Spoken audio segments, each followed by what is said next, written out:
এক ছিল ছোট্ট টুনটুনি পাখি। সে ছিল খুব চঞ্চল আর বুদ্ধিমতী। একদিন সে একটি গাছের ডালে বাসা বাঁধল। সেই গাছের মালিক ছিল এক কুমির। কুমিরটা ছিল রাক্ষস, রাগী এবং সবসময় নিজের শক্তি দেখাতে ভালোবাসতো। একদিন কুমির এসে বলল, এই গাছ আমার। এখানে বাসা বাঁধার আগে আমার অনুমতি নেওনি কেন?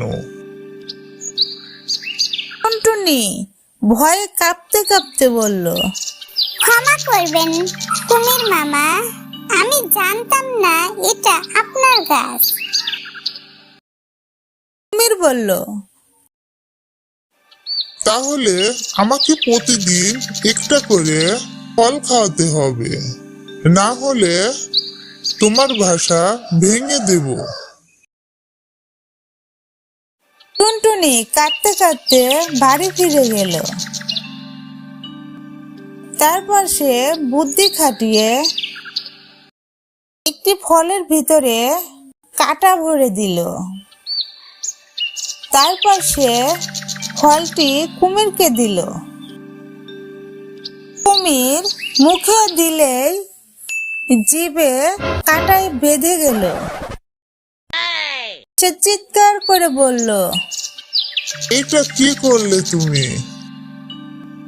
টুনটুনি বলল, আপনি বলেছিলেন মিষ্টি ফল খাওয়াতে, কিন্তু বাস বিচার তো করিনি।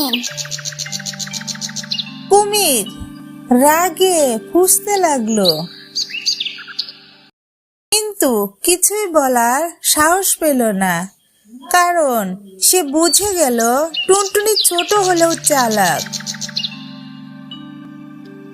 এরপর টুনটুনির কাছে কুমির আর কোনোদিনও জোর খাটাতে সাহস করেনি।